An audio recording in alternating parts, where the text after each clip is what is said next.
ನಮಸ್ಕಾರ ವಿದ್ಯಾರ್ಥಿಗಳೇ, 11ನೇ ದಿವಸದ NMMSನ ರಿವಿಷನ್ ಕ್ಲಾಸ್ಗೆ ನಿಮಗೆಲ್ಲ ಸ್ವಾಗತ. ಈಗ 57ನೇ ಲೆಕ್ಕ ಮಾಡೋಣ. ಈ ಕೆಳಗೆ ಕೊಟ್ಟಿರುವ ಪ್ರಶ್ನೆಗಳಲ್ಲಿ ಚಿತ್ರದಲ್ಲಿರುವ ಸಂಖ್ಯೆಗಳು ಸಂಬಂಧವನ್ನು ಹೊಂದಿವೆ. ಈ ಸಂಬಂಧವನ್ನು ಗುರುತಿಸಿ ಬಿಟ್ಟು ಹೋಗಿರುವ ಸಂಖ್ಯೆಯನ್ನು ಕಂಡುಹಿಡಿಯಿರಿ ಅಂತ ಹೇಳಿದ್ದಾರೆ. ಸೊ ಇಲ್ಲಿ 3 ಚೌಕಗಳನ್ನು ಕೊಡಲಾಗಿದೆ. ಚೌಕಗಳ ಪ್ರತಿ ಮೂಲೆಯಲ್ಲಿ 4 ಸಂಖ್ಯೆಗಳನ್ನು ಕೊಡಲಾಗಿದೆ. ಚೌಕದ ಒಳಗೆ ಒಂದು ಸಂಖ್ಯೆಯನ್ನು ಕೊಡಲಾಗಿದೆ. ಈಗ 3ನೇ ಚೌಕದಲ್ಲಿ ನಡುವಿನ ಸಂಖ್ಯೆ ಯಾವುದು ಅಂತ ಕೊಟ್ಟಿಲ್ಲ. ಇದನ್ನು ನಾವು ಕಂಡುಹಿಡಿಬೇಕು. ಓಕೆ, ಸೊ ಇಲ್ಲಿ ನಾನು ಎಷ್ಟೇ ಪ್ರಯತ್ನ ಪಟ್ಟರೂ ನನಗೆ ಇದರ ಉತ್ತರ ಕಂಡುಹಿಡಿಯಲು ಆಗಿಲ್ಲ. ಸೊ ನಿಮಗೆ ಇದೊಂದು ಈಗ ಚಾಲೆಂಜು. ಯಾರಿಗೆ ಇದರ ಉತ್ತರ ಬಂದಿದೆ ವಿತ್ ಲಾಜಿಕ್ ನನಗೆ ಒಂದು ನಿಮ್ಮ ಕಮೆಂಟ್ ಬಾಕ್ಸಲ್ಲಿ ಎಕ್ಸ್ಪ್ಲೇನ್ ಮಾಡ್ಬೋದಾ? ಓಕೆ, ಸರಿ. ಹಾಗಿದ್ರೆ ಮುಂದಿನ ಲೆಕ್ಕಕ್ಕೆ ಹೋಗೋಣ. ಇಲ್ಲಿ 3 ಚಿತ್ರಗಳನ್ನು ಕೊಟ್ಟಿದ್ದಾರೆ. 3 ಚಿತ್ರಗಳಲ್ಲಿ 4 ಸುತ್ತ 4 ಸಂಖ್ಯೆಗಳು, ನಡುವೆ ಒಂದು ಸಂಖ್ಯೆ ಅಲ್ವಾ? ಈಗ ಎಲ್ಲಿ ಪ್ರಶ್ನಾರ್ಥಕ ಚಿಹ್ನೆ ಇದೆ ಅಲ್ಲಿ ಯಾವ ಸಂಖ್ಯೆ ಬರುತ್ತೆ ಅನ್ನೋದನ್ನು ನೀವೀಗ ಹೇಳಬೇಕು. ಸೊ ಪ್ರತಿ ಚಿತ್ರವನ್ನು ಒಂದ್ಸಲ ಗಮನಿಸೋಣ. ಈಗ ಮೊದಲನೇ ಚಿತ್ರದಲ್ಲಿ ಎಲ್ಲಾ ಸಂಖ್ಯೆಗಳನ್ನು ಒಂದ್ಸಲ ಅಬ್ಸರ್ವ್ ಮಾಡಿದ್ರೆ ನಮ್ಗೇನ್ ಗೊತ್ತಾಗತ್ತೆ? ಇಲ್ಲಿ ಕೊಟ್ಟಿರುವಂತಹ ಈ 36, 25, 9, 16 ಇವೆಲ್ಲ ಏನು ವರ್ಗ ಸಂಖ್ಯೆಗಳು ಅಲ್ವಾ? ಇದೇ ತರ ಉಳಿದ ಚಿತ್ರದಲ್ಲೂ ವರ್ಗ ಸಂಖ್ಯೆಗಳೇ ಇವೆ, ನೋಡೋಣ. ಹೌದು, 100, 81, 49, 64. ಮುಂದಿನದ್ದು 196, 169, 121, 144 ಇವೆಲ್ಲ ವರ್ಗ ಸಂಖ್ಯೆಗಳು. ಸೊ ಇಲ್ಲಿ ಹೇಗ್ ಮಾಡೋದು? ಇಲ್ಲಿ ಮೊದಲು ನಾವು ಈಗ ಆ ವರ್ಗ ಸಂಖ್ಯೆಗಳನ್ನು ಏನಾದ್ರೂ ಮಾಡಿ ನಡುವಿನ ಸಂಖ್ಯೆ ಅಂದ್ರೆ ಇಲ್ಲಿ ಮೊದಲನೇ ಚಿತ್ರದಲ್ಲಿ 20 ಅಂತ ಇದೆ, 20 ಬರುವ ಹಾಗೆ ಮಾಡಬೇಕು ಅಲ್ವಾ? ಸೊ ಈಗ ನಾವು ಒಂದ್ಸಲ ನೋಡೋಣ, ಈ ಎಲ್ಲಾ ವರ್ಗಗಳ ವರ್ಗಮೂಲ ಕಂಡು ಹಿಡಿಯೋಣ. ಸೊ ಏನ್ ಸಿಗುತ್ತೆ? 36ರ ವರ್ಗಮೂಲ 6, 25ರ ವರ್ಗಮೂಲ 5, 9ರ ವರ್ಗಮೂಲ 3, 16ರ ವರ್ಗಮೂಲ 4 ಅಲ್ವಾ? ಈಗ ಈ ಎಲ್ಲಾ ಸಂಖ್ಯೆಗಳನ್ನೊಮ್ಮೆ ಕೂಡಿಸಿ ಏನ್ ಸಿಗುತ್ತೆ ನೋಡೋಣ. 4, 6, 5, 3 ಇವುಗಳನ್ನು ಕೂಡಿಸಿದ್ರೆ 4, 6, 10, 10 ಪ್ಲಸ್ 5 15, 15 ಪ್ಲಸ್ 3 ಅಂದ್ರೆ 18 ಬಂತು ಅಲ್ವಾ? ಸರಿ, ಈಗ 18 20 ಆಗ್ಬೇಕಿದ್ರೆ ಏನ್ ಮಾಡ್ಬೇಕು? 2 ಸೇರಿಸ್ಬೇಕು, ಆಗ 20 ಬರುತ್ತೆ. ನೋಡೋಣ ಎರಡನೇ ಚಿತ್ರದಲ್ಲಿ ಯಾವ ತರ ಬರುತ್ತೆ ಅಂತ. 100ರ ವರ್ಗಮೂಲ ಎಷ್ಟು? 10. 81ರ ವರ್ಗಮೂಲ 9, 49ರ ವರ್ಗಮೂಲ 7, 64ರ ವರ್ಗಮೂಲ 8 ಅಲ್ವಾ? ಈಗ ಇವುಗಳನ್ನೆಲ್ಲ ಕೂಡಿಸಿ 8 ಪ್ಲಸ್ 10 ಅಂದ್ರೆ 18, 18 ಪ್ಲಸ್ 9 ಅಂದ್ರೆ 27, 27 ಪ್ಲಸ್ 7 ಅಂದ್ರೆ ಎಷ್ಟು? 34 ಅಲ್ವಾ? ಓಕೆ, ಇರ್ಲಿ. ಈಗ ಮುಂದಿನ ಚಿತ್ರ ನೋಡೋಣ. ಇಲ್ಲಿ 196, ಇದರ ವರ್ಗಮೂಲ ಎಷ್ಟು? ಇದರ ವರ್ಗಮೂಲ 14. 169, ಇದರ ವರ್ಗಮೂಲ 13. 121, ಇದರ ವರ್ಗಮೂಲ 11. 144, ಇದರ ವರ್ಗಮೂಲ 12. ಈಗ ಇವುಗಳನ್ನೆಲ್ಲ ಕೂಡಿಸಿ ಏನ್ ಬರುತ್ತೆ? 12 ಪ್ಲಸ್ 11 ಅಂದ್ರೆ ಎಷ್ಟಾಯ್ತು? 23. 23 ಪ್ಲಸ್ 13 ಅಂದ್ರೆ 33, 36. 36 ಪ್ಲಸ್ 14 ಅಂದ್ರೆ 36 ಪ್ಲಸ್ 4 ಅಂದ್ರೆ 40, 40 ಪ್ಲಸ್ 10 ಅಂದ್ರೆ 50. ಓಕೆ, ಇಲ್ಲಿ 52 ಬರಬೇಕು ಅಂದ್ರೆ ಏನ್ ಮಾಡಿದೀವಿ? ಇಲ್ಲಿ 50ಕ್ಕೆ 2 ಕೂಡಿಸ್ಬೇಕು ಅಲ್ವಾ? ಸೊ ಮೊದಲನೇ ಚಿತ್ರದಲ್ಲೂ ಏನ್ ಮಾಡಿದೀವಿ? ಎಲ್ಲಾ ವರ್ಗಮೂಲಗಳನ್ನು ಕೂಡಿಸಿ 2 ಕೂಡಿಸಿದೀವಿ. ಇಲ್ಲೂ ಅಷ್ಟೇ, ಎಲ್ಲಾ ವರ್ಗಮೂಲಗಳನ್ನು ಕೂಡಿಸಿ ಅದಕ್ಕೆ 2 ಸೇರಿಸಿದೀವಿ ಅಲ್ವಾ? ಹಾಗಿದ್ರೆ ನಡುವಿನ ಚಿತ್ರದಲ್ಲೂ ಅದನ್ನೇ ನಾವು ಮಾಡಬೇಕು. ಸೊ 34 ಎಲ್ಲಾ ವರ್ಗಮೂಲಗಳ ಮೊತ್ತ, ಅದಕ್ಕೆ 2 ಸೇರಿಸಿದ್ರೆ ಏನ್ ಬರುತ್ತೆ? 36 ಬರುತ್ತೆ. ಹಾಗಿದ್ರೆ ನಮ್ಮ ಉತ್ತರ ಯಾವುದು? ಆಪ್ಷನ್ ಸಿ, 36 ನಮ್ಮ ಉತ್ತರ. ಅರ್ಥ ಆಯ್ತಲ್ವಾ? ಸರಿ, ಮುಂದಿನ ಲೆಕ್ಕಕ್ಕೆ ಹೋಗೋಣ. ಸೊ ಇಲ್ಲಿ ಬಹಳಷ್ಟು ಪ್ರಯತ್ನ ಪಟ್ಟ ಮೇಲೆ ಕೊನೆಗೆ ನಾನೊಂದು ಉತ್ತರ ಇದರಲ್ಲಿ ಕಂಡ್ಕೊಂಡೆ. ಸೊ ನೀವು ಬೇರೆ ಯಾವುದಾದ್ರೂ ಇದಕ್ಕೆ ಉತ್ತರ ಇದ್ರೆ ಅಥವಾ ಬೇರೆ ಯಾವುದಾದ್ರೂ ಲಾಜಿಕ್ ಇದ್ರೆ ನನಗೆ ಅದನ್ನು ಕಮೆಂಟ್ ಅಲ್ಲಿ ಹಾಕಿ.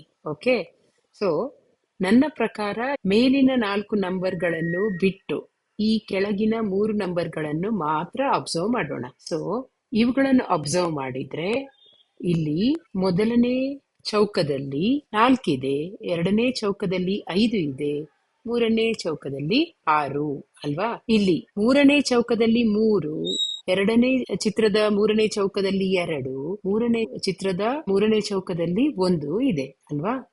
ಸೊ 3, 2, 1 ಈ ತರ ಆಗಿದೆ. ಮೊದಲನೆಯದು 4, 5, 6 ಅಂತ ಬಂದಿದೆ. ಈಗ ನಡುವಿನ ಚೌಕವನ್ನು ಗಮನಿಸಿದ್ರೆ ಇದು 5, ಇದು 7, ಹಾಗಿದ್ರೆ ಇದೇನಾಗ್ಬೇಕು 9 ಅಲ್ವಾ. ಸೊ 2 ಗ್ಯಾಪ್ ಅಂತ ಅಂದ್ಕೊಳ್ಳೋಣ. ಸೊ ಅದನ್ನು ನಾವು ಕನ್ಸಿಡರ್ ಮಾಡಿದ್ರೆ ನಮ್ಮ ಉತ್ತರ ಆಪ್ಷನ್ ಬಿ 9. ಸೊ ನಾನು ಈ ತರ ಇದನ್ನು ಕಂಡ್ಕೊಂಡೆ, ಬಟ್ ಅದು ಸರಿಯಾ ತಪ್ಪಾ ಅನ್ನೋದು ಇವನ್ ನನಗೂ ಸ್ವಲ್ಪ ಕನ್ಫ್ಯೂಷನ್ ಇದೆ. ನಿಮ್ಗೆ ಬೇರೆ ಏನಾದ್ರೂ ಸೊಲ್ಯೂಷನ್ ಇದ್ರೆ ನೀವು ನನಗೆ ಕಮೆಂಟ್ ಅಲ್ಲಿ ಅದನ್ನು ಹಾಕ್ಬೋದು. ಓಕೆ, ಸರಿ, ಹಾಗಿದ್ರೆ ಮುಂದಿನ ಲೆಕ್ಕಕ್ಕೆ ಹೋಗೋಣ. ಕೆಳಗಿನ ಪ್ರಶ್ನೆಗಳು ಕೊಟ್ಟಿರುವ ಛೇದನ ಆಕೃತಿಗಳನ್ನು ಆಧರಿಸಿವೆ. ಪ್ರತಿ ಆಕೃತಿಯು ಒಂದು ಗುಂಪನ್ನು ಪ್ರತಿನಿಧಿಸುತ್ತದೆ. ಸೊ ಇಲ್ಲಿ ಒಂದು ಚಿತ್ರ ನೋಡ್ಬೋದು. ಈ ಚಿತ್ರದಲ್ಲಿ ಬೇರೆ ಬೇರೆ ಆಕೃತಿಗಳಿವೆ. ಕೆಲವು ಆಕೃತಿಗಳು ಒಂದನ್ನೊಂದು ಛೇದಿಸ್ತಾ ಇವೆ ಅಲ್ವಾ. ಸೊ ಇವಾಗ ನಾವು ಮೊದಲು ಪ್ರತಿ ಆಕೃತಿಯು ಏನನ್ನು ಪ್ರತಿನಿಧಿಸುತ್ತದೆ ಅನ್ನೋದನ್ನು ನೋಡೋಣ. ವೃತ್ತ ಅನ್ನೋದು ಏನನ್ನು ಪ್ರತಿನಿಧಿಸುತ್ತದೆ? ವೃತ್ತ ಅನ್ನೋದು ಭರತನಾಟ್ಯ ಕಲಾವಿದರನ್ನು ಪ್ರತಿನಿಧಿಸುತ್ತದೆ ಅಲ್ವಾ. ಆಮೇಲೆ ಈ ಚೌಕ ಏನನ್ನು ಪ್ರತಿನಿಧಿಸುತ್ತದೆ? ಚೌಕ ಒಡಿಸ್ಸಿ ಕಲಾವಿದರನ್ನು ಪ್ರತಿನಿಧಿಸುತ್ತದೆ. ಆಮೇಲೆ ಬರೋದು ಆಯತ. ಆಯತ ಕಥಕ್ ಕಲಾವಿದರನ್ನು ಪ್ರತಿನಿಧಿಸುತ್ತದೆ. ಆ ಬಳಿಕ ಬರೋದು ಒಂದು ಲಂಬಕೋನ ತ್ರಿಭುಜ. ಇದು ಯಕ್ಷಗಾನ ಕಲಾವಿದರನ್ನು ಪ್ರತಿನಿಧಿಸುತ್ತದೆ. ಸೊ ಬೇರೆ ಬೇರೆ ವಿಧದ ಕಲಾವಿದರನ್ನು ಇಲ್ಲಿ ಒಟ್ಟಾಗಿ ಒಂದು ಈ ಛೇದನ ಆಕೃತಿಯೊಳಗೆ ಕೊಟ್ಟಿದ್ದಾರೆ. ಸೊ ಈಗ ನಾವು ಕೊಟ್ಟಿರುವ ಪ್ರಶ್ನೆಗೆ ಹೇಗೆ ಉತ್ತರ ಕಂಡುಕೊಳ್ಳೋದು ನೋಡೋಣ. 60ನೇ ಪ್ರಶ್ನೆ, ಭರತನಾಟ್ಯ ಮಾತ್ರ ಮಾಡುವ ಕಲಾವಿದರ ಒಟ್ಟು ಸಂಖ್ಯೆ. ಸೊ ಹೇಗ್ ಮಾಡೋದು? ಇಲ್ಲಿ ಕೊಟ್ಟಿರುವ ಛೇದನ ಆಕೃತಿಗಳಲ್ಲಿ ನಾವು ಏನನ್ನು ಗುರುತಿಸಬಹುದು? ಛೇದನ ಆಕೃತಿಗಳು ಅಂದ್ರೆ ಏನು? ಒಂದು ಆಕೃತಿ ಒಂದರ ಒಳಗೊಂದು ಇವೆ ಅಥವಾ ಒಂದು ಆಕೃತಿ ಇನ್ನೊಂದನ್ನು ಛೇದಿಸ್ತಾ ಇವೆ. ಸೊ ಇಲ್ಲಿ ಕೊಟ್ಟಿರುವ ವಿಷಯವನ್ನು ಗಮನಿಸಿದರೆ ಆ ಛೇದಿಸುವುದನ್ನು ಅಲ್ಲಿ ಏನನ್ನು ತೋರಿಸ್ತಾ ಇದೆ? ಅದು ಭರತನಾಟ್ಯ ಕಲಾವಿದರು, ಒಡಿಸ್ಸಿ ಕಲಾವಿದರು ಆಗಿರಬಹುದು, ಅಥವಾ ಕೆಲವರು ಕಥಕ್ ಕಲಾವಿದರು ಆಗಿರಬಹುದು, ಯಕ್ಷಗಾನ ಕಲಾವಿದರು ಆಗಿರಬಹುದು. ಸೊ ಎಲ್ಲಾ ಕಲಾವಿದರನ್ನು ಸೇರಿಸಿ ಇಲ್ಲಿ ಕೊಟ್ಟಿದ್ದಾರೆ. ಸೊ ಈಗ ನಮ್ಗೆ ಕೇಳಿರುವ ಪ್ರಶ್ನೆ ಭರತನಾಟ್ಯ ಮಾತ್ರ ಮಾಡುವ ಕಲಾವಿದರು. ಈಗ ನಮ್ಗೆ ಗೊತ್ತು ಭರತನಾಟ್ಯ ಕಲಾವಿದರನ್ನು ಯಾವ ಆಕೃತಿ ಪ್ರತಿನಿಧಿಸುತ್ತದೆ? ವೃತ್ತ ಪ್ರತಿನಿಧಿಸುತ್ತದೆ. ಹಾಗಿದ್ರೆ ನಾವು ಮೊದಲು ಈಗ ಏನ್ ಮಾಡಬೇಕು? ವೃತ್ತವನ್ನು ಗಮನಿಸಬೇಕು. ಸೊ ವೃತ್ತ ಎಲ್ಲಿದೆ? ಇದು ವೃತ್ತ ಅಲ್ವಾ. ಈಗ ಭರತನಾಟ್ಯ ಮಾತ್ರ ಮಾಡುವವರು ಅಂದ್ರೆ ಆ ವೃತ್ತದಲ್ಲಿ ಮಾತ್ರ ಇರ್ಬೇಕವರು, ಬೇರೆ ಯಾವುದೇ ಆಕೃತಿಯಲ್ಲಿ ಇರಬಾರ್ದು. ಇಲ್ಲಿ ಕೊಟ್ಟಿರುವ ಸಂಖ್ಯೆಗಳನ್ನು ನೋಡಿ, ಅದು ಯಾವ ಯಾವ ಆಕೃತಿಯೊಟ್ಟಿಗೆ ಮಿಕ್ಸ್ ಆಗಿದೆ. ಉದಾಹರಣೆಗೆ ಈಗ ನೀವು 10 ಅನ್ನೋ ಸಂಖ್ಯೆಯನ್ನು ಗಮನಿಸಿದ್ರೆ 10 ಅನ್ನೋ ಸಂಖ್ಯೆ ಎಲ್ಲಿದೆ? 10 ಅನ್ನೋ ಸಂಖ್ಯೆ ವೃತ್ತದ ಒಳಗಡೆನೂ ಇದೆ, ಆಮೇಲೆ ಆಯತದ ಒಳಗಡೆನೂ ಇದೆ. ಅಂದ್ರೆ ಅರ್ಥ ಏನು? ಆ 10 ಕಲಾವಿದರು ಅವರು ಭರತನಾಟ್ಯನೂ ಮಾಡ್ತಾರೆ, ಕಥಕ್ ಅನ್ನು ಮಾಡ್ತಾರೆ ಅಲ್ವಾ. ಅದೇ ತರ ಬೇರೆ ಬೇರೆ ಸಂಖ್ಯೆಗಳನ್ನು ನಾವು ಹಾಗೆ ಗುರುತಿಸಬಹುದು. ಹಾಗಾಗಿ ಇಲ್ಲಿ ನಮ್ಗೆ ಕೇಳಿರುವ ಪ್ರಶ್ನೆ ಏನು? ಭರತನಾಟ್ಯ ಮಾತ್ರ ಮಾಡುವ ಕಲಾವಿದರು ಅಂದ್ರೆ ವೃತ್ತದಲ್ಲಿ ಇರುವವರ ಸಂಖ್ಯೆ. ಅವರು ಬೇರೆ ಯಾವುದೇ ಒಂದು ಬೇರೆ ಆಕೃತಿಗಳಲ್ಲಿ ಅವರು ಇರಬಾರ್ದು. ಸೊ ಹಾಗೆ ನಾವು ನೋಡಿದ್ರೆ ಈ ವೃತ್ತದಲ್ಲಿ ಯಾವ ಸಂಖ್ಯೆ ಕೇವಲ ವೃತ್ತದಲ್ಲಿ ಮಾತ್ರ ಇದೆ? 16 ಅನ್ನೋ ಸಂಖ್ಯೆ ಕೇವಲ ವೃತ್ತದಲ್ಲಿ ಮಾತ್ರ ಇದೆ ಅಲ್ವಾ. ಅದರ ಜೊತೆ ಬೇರೆ ಯಾವುದೇ ಆಕೃತಿಗಳು ಛೇದನವಾಗಿಲ್ಲ. ಹಾಗಾಗಿ ನಮ್ಮ ಉತ್ತರ ಏನು ಇಲ್ಲಿ? ಹಾಗಿದ್ರೆ ಭರತನಾಟ್ಯ ಮಾತ್ರ ಮಾಡುವ ಕಲಾವಿದರ ಒಟ್ಟು ಸಂಖ್ಯೆ ಕೇಳಿದ್ರೆ ಅದು 16. ಅರ್ಥ ಆಯ್ತಲ್ವಾ? ಸರಿ, ಇದರಲ್ಲೇ ಇನ್ನೊಂದು ಲೆಕ್ಕ ನೋಡೋಣ. ಸಂಖ್ಯೆ 1 ಇದನ್ನು ಪ್ರತಿನಿಧಿಸುವುದು. ಸೊ ಇದೇ ಛೇದನ ಆಕೃತಿಗಳಲ್ಲಿ ಎರಡನೇ ಲೆಕ್ಕ. ಸಂಖ್ಯೆ 1 ಎಲ್ಲಿದೆ? ಸಂಖ್ಯೆ 1 ಇಲ್ಲಿ ಕಾಣ್ತಾ ಇದೆ, ನಡುವಿನಲ್ಲಿ ಅಲ್ವಾ? ಸೊ ಸಂಖ್ಯೆ 1 ಯಾವುದನ್ನು ಪ್ರತಿನಿಧಿಸುತ್ತದೆ ಅಂತ ಕೇಳಿದ್ದಾರೆ. ಸೊ ಆಪ್ಷನ್ಸ್ ಏನೆಲ್ಲ ಇದೆ? ಯಕ್ಷಗಾನ ಕಲಾವಿದರನ್ನು ಮಾತ್ರ, ಅಥವಾ ಬಿ ಯಕ್ಷಗಾನ, ಭರತನಾಟ್ಯ ಮತ್ತು ಒಡಿಸ್ಸಿ ಕಲಾವಿದರನ್ನು ಮಾತ್ರ, ಮೂರನೇದು ಯಕ್ಷಗಾನ, ಭರತನಾಟ್ಯ ಮತ್ತು ಕಥಕ್ ಕಲಾವಿದರನ್ನು ಮಾತ್ರ, ಡಿ 4 ಪ್ರಕಾರದ ಕಲಾವಿದರನ್ನು. ಈಗ ನಾವು ಇದನ್ನು ಹೇಗೆ ಕಂಡುಕೊಳ್ಳೋದು? ಈಗ ಒಂದೊಂದಾಗಿ ನೋಡೋಣ. ಇಲ್ಲಿ ನಮಗೆ ಕೊಟ್ಟಿರೋದು ಸಂಖ್ಯೆ 1, ಅದು ನಡುವಿನಲ್ಲಿದೆ. ಈ ಸಂಖ್ಯೆ ಯಾವ ಆಕೃತಿಗಳೊಳಗಿದೆ ಅನ್ನೋದನ್ನು ಮೊದಲು ನಾವು ಚೆಕ್ ಮಾಡಬೇಕು. ಸೊ ಈ 1 ಅನ್ನೋ ಸಂಖ್ಯೆ ಈ ತ್ರಿಭುಜದ ಒಳಗಡೆ ಇದೆ ಅಲ್ವಾ? ಕರೆಕ್ಟ್. ಆಮೇಲೆ ಎಲ್ಲಿದೆ? ಈ ವೃತ್ತದ ಒಳಗಡೆ ಇದೆ ಅಲ್ವಾ? ಆಮೇಲೆ ಎಲ್ಲಿ ಬರುತ್ತೆ? ಈ ಆಯತದ ಒಳಗಡೆ ಇದೆ ಅಲ್ವಾ? ಸೊ ತ್ರಿಭುಜದ ಒಳಗಡೆ ಇದೆ, ವೃತ್ತದ ಒಳಗಡೆ ಇದೆ, ಆಯತದ ಒಳಗಡೆ ಇದೆ. ಚೌಕದ ಒಳಗಡೆ ಇದೆಯಾ ನೋಡೋಣ. ಚೌಕ ಎಲ್ಲಿ ಬರುತ್ತೆ?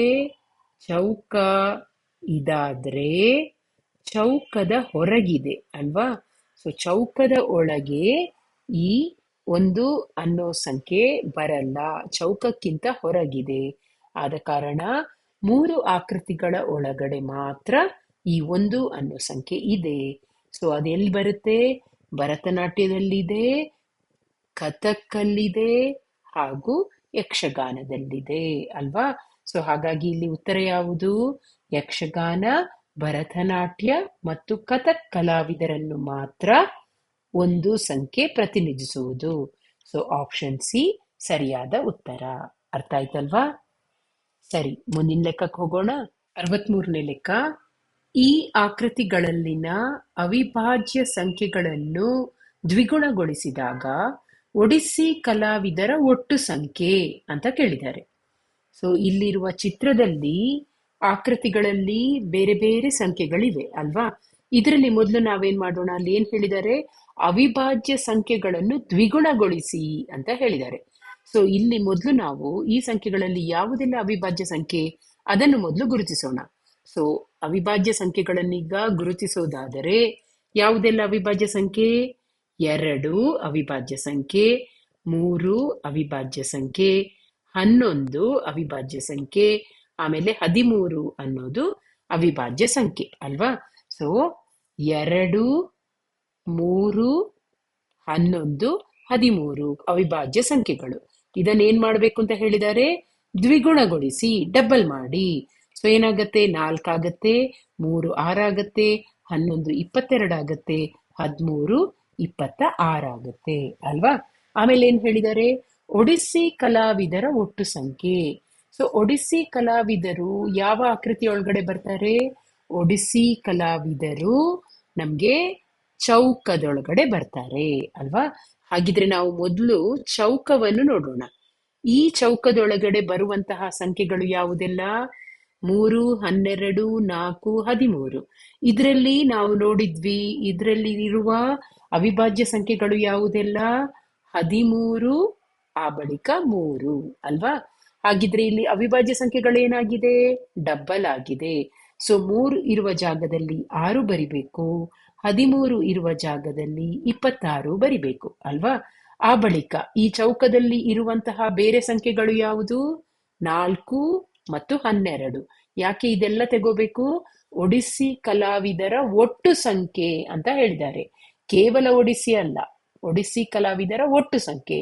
ಆದ ಕಾರಣ ಆ ಚೌಕದೊಳಗೆ ಬರುವ ಸಂಖ್ಯೆಗಳನ್ನೆಲ್ಲ ತೆಗೆದುಕೊಳ್ಬೇಕು. ಆದ್ರೆ ಆ ಸಂಖ್ಯೆಗಳನ್ನು ತೆಗೆದುಕೊಳ್ಳುವಾಗ ಒಂದು ಕಂಡೀಷನ್ ಏನ್ ಹಾಕಿದ್ದಾರೆ?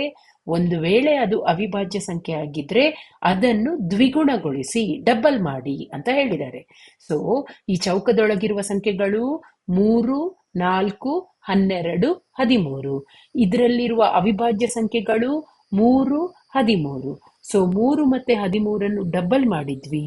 ಅದರ ಜೊತೆಗೆ 12 ಮತ್ತು 4 ಸಹ ನಾವು ಕೂಡಿಸಿದ್ರೆ ನಮ್ಗೆ ಒಡಿಸ್ಸಿ ಕಲಾವಿದರ ಒಟ್ಟು ಸಂಖ್ಯೆ ಸಿಗುತ್ತೆ. ಸೊ ಹಾಗಿದ್ರೆ ಇದಕ್ಕೆ ಉತ್ತರ ಏನು? ಇವುಗಳನ್ನೆಲ್ಲ ಕೂಡಿಸಿದ್ರೆ ಎಷ್ಟು ಬರುತ್ತೆ?